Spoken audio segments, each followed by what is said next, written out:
Yo, what's up? Whoop whoop Bearcats. Hope you're all doing well. Hope you're all having a great week.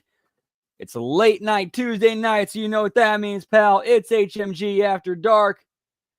So let's get it. Whoop whoop. Yeah, pal. We're doing a watch along of let's see. Of I almost forgot. Shit. Dark Side of the Ring, Dynamite Kid. Watching it on StreamYard. And we'll go ahead and post the link in the chat so you guys got that link to watch along with us. Whoop, whoop. Let's go ahead and get it. Get it, pal.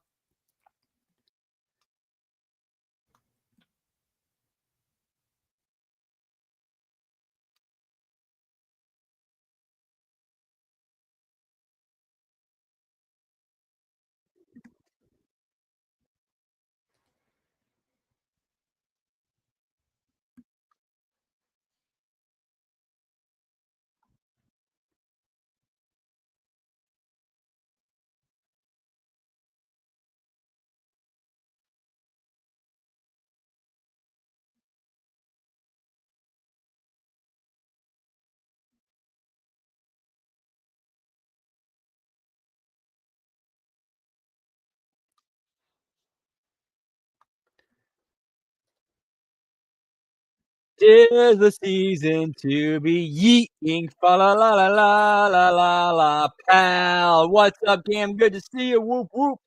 Hope you're doing well. Giggity, giggity.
Yeah, man. Tom Billington, the Dynamite Kid. That dude was something else. In fact, I think it was Bret Hart's book that when I read about the story about how he held a gun to his wife's head.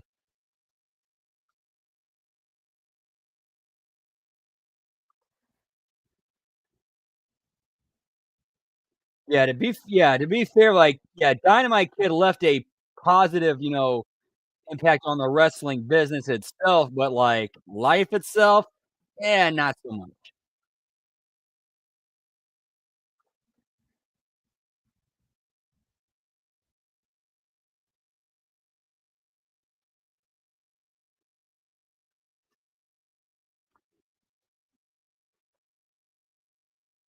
Yeah, a lot of talent, but a lot of demons. Of course, you can say that about a lot of guys in the business.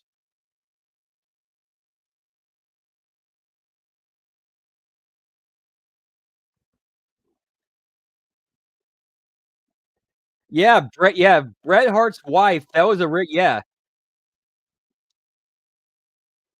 Yeah, Bret Hart and Dynamite Kid were married to sisters. Like, their wives were sisters.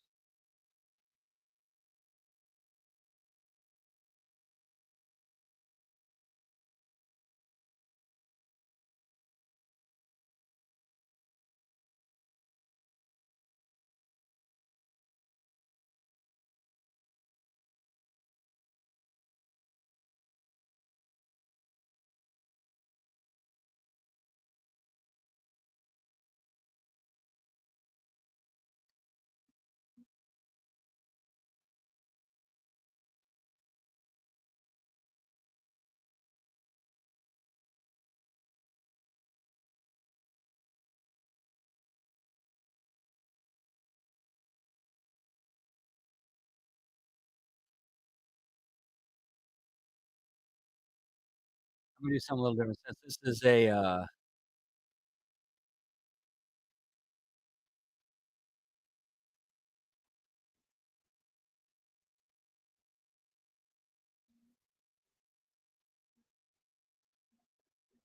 mean, it's basically free. Let's do it. Growing. But only when you are ready. I wish that is soon, because when I'm on the road, the babies can look after you. All for now. I love you more than ever. Your ever-loving yard dog, Tom. Hopefully, you don't get any trouble with this. I mean, it's uploaded free. It's like anybody else can go watch this free. We're just kind of having fun with it, pal. He didn't actually pick her up because he was so scared to drop her. Watched it together. Whoop, whoop. My name is Bronwyn Billington. I'm the eldest daughter of Tom Billington, the Dynamite Kid. We had a wrestling ring in our backyard, so he'd always be training his friends or just wrestling around with his buddies, and we used to play in there as kids. I remember being backstage at the wrestling shows. Randy Savage and Miss Elizabeth, they loved me for some reason. I think fair use, pal. Whoop, really. Whoop. Transformative My dad was content. a really funny, goofy guy. I'd just like to tell you about this woman. She's mean, she's lean. She's 205 pounds of fighting fury. She's got 17-inch bicep, 95-inch legs, and she's muscle, steel, and sex appeal. He had no teeth at one point. He had like the retainer teeth, and he'd pull them out and like do tricks on me. So I thought he was magic. If you look at any of the pictures with my father and I growing up, he was always holding my hand really tight as a little girl. I think that's a sign of like First how much Amendment, man. Oh, that thing is so damn When I was important. younger, my mom would tell me, oh my God, you're so much like your dad, because I learned how to do flips all by myself. I thought he could fly. Like, I've never really seen a wrestler that could do all that. My name's Amaris Billington, and I am the Dynamite Kid's youngest daughter. And I'm just so proud of him for who he was in his career, and he didn't care if someone said you're too small. He's like, watch me. By the 1980s, the Dynamite Kid is not only one of Stampede Wrestling's top performers,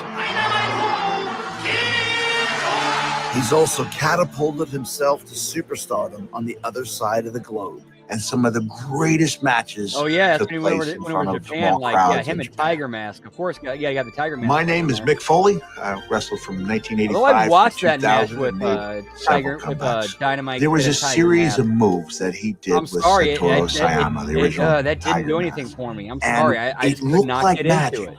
It wasn't what they did. It was the speed with which they did it, and the excellence of execution that was amazing. I perused that on VHS tape the way that most young men of my generation perused the Phoebe Cates topless scene in Fast Times at Ridgemont High. I rewound it and slow motioned it so often that it broke. The in-ring product that we see today starts with him in Tiger Mask. Oh yeah, he gave you. My name is Dave Meltzer. I'm the editor of the Wrestling Observer newsletter, and do podcasts at WrestlingObserver.com. There is no Jushin Liger without Tiger Mask and Dynamite Kid. You know, that opens the door for Eddie Guerrero and Chris Benoit and Owen Hart and all of these different guys who came after and patterned themselves after him. I think he always had a chip on his shoulder as far as size, and he wanted to be the best. And at his size, you had to overperform because it was not what wrestling turned into years later, where a guy his size was acceptable. If you were looking for illusions, Tommy was a bunch of things, but a magician was not one of them. If it looked good and it looked like it hurt, it's probably because it did. It was amazing to see. In hindsight, when you think about it, it's like, oh yeah, he just had no regard for his body.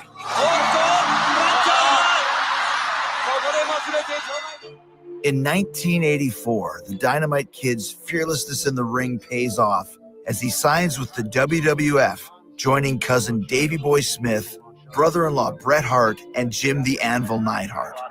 In order to compete at the top, Tom continues to push the limits of his body.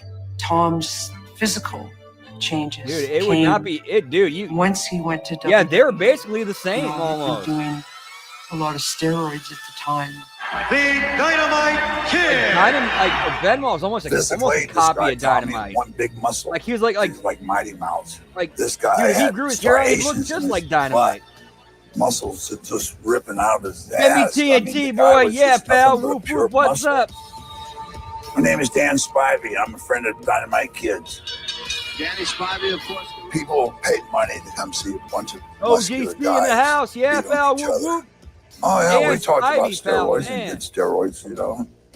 Everybody was taking. That was another what if that My name's Gary Ports. I came over to America and started wrestling in 1978, and I met Dynamite Kid. Scott McGee. Here he comes. Oh. We got along, Danny, myself, and Dynamite. Every day was Christmas. Every day was like a party. People would come to one room and give each other shots and stuff and throw the needles into the wall like a dartboard and leave them there. Me and Danny, one time we woke up, I looked at the wall, and there must be 10 needles stuck in the wall. I mean, who does that? Bro. Dumbass wrestlers, you know. With his new muscular physique, Dynamite's explosiveness in the ring makes him a breakout star in the WWF. By 1985, he and his tag team partner Davey Boy Smith are packing arenas around the country. Here are the British Bulldogs. Davey Boy Smith was his cousin, you know, in many ways emulated him, kind of same look. People went crazy because they were great. Davey Boy and Dynamite. They were great. A much harder, faster style than almost everybody else there. We all wanted to be the Bulldogs. In the impact zone, they were pal. gods of wrestling.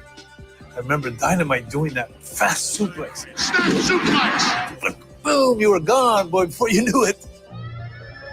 My name is Jacques Rougeau. For 41 years, I was a professional wrestler. I was the fabulous Rougeau brothers with my brother Raymond. The Rougeau brothers. Fabulous Rougeau brothers. The fabulous Rougeau brothers. I remember Dynamite Kid one night just walking the in the Rougeau dressing brothers, room pal. with a needle in his butt. Needle sticky going like this, and he'd go, "I will have a good match tonight," and you know, he's like a beast, and so I was afraid of him. I was afraid of those kind of guys. He was After years of self-sacrifice and physical strain, Tom finally earns a championship victory with Davey Boy at WrestleMania 2. Tag team champions, the British Bulldogs. Now at the top of the pecking order, Tom is hell-bent on putting up-and-coming wrestlers through the same hard knocks he was once forced to endure. He was a product of the Snake Pit in Wigan, guys who really knew how to hurt you in a hurry. And I don't know for a fact, but I'm assuming that Tommy had the crap beat out of him. And I think it created him a resiliency and also maybe a little bit of bitterness to people who hadn't endured what he had to make it through. And I found that out firsthand. From Bloomington, Indiana. I showed up in Providence, Rhode Island with all of one match to my credit. Jack Foley. It's me and Les Thornton against the British Bulldogs. I was excited. I'm in the ring with, one of my heroes, Tommy. I came in, I got a very, very quick education. Holds him up there for a while. Dynamite started shaking what's the going ropes. on? What's going on? Couldn't wait to get in. And when he was tagged in, he sent me into the ropes. And he didn't so much clothesline me as he clubbed me with his bicep in the jaw. And that was the last time I ate solid food for 3 weeks. I didn't know it at the time, but he had dislocated my jaw. I almost lost my career because